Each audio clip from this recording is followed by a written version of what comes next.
NatureLab Tokyo 奇蹟免洗髮膜，分子級勝肽，超微細穿透，深入修復斷裂髮件鏈，髮質強韌重振，無需過水，無間斷修護。NatureLab Tokyo 全程投入運動熱，各項運動同你一一介紹。香港賽馬會特約運動大本營，星期日無線新聞台。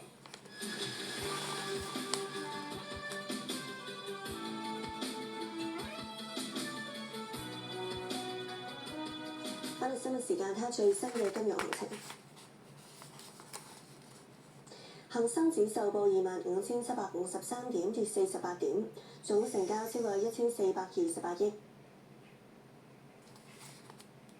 最活躍港股，盈富基金跌4仙，騰訊控股跌12蚊，阿里巴巴升4毫，小米集團跌4毫8，恒生中國企業跌2毫。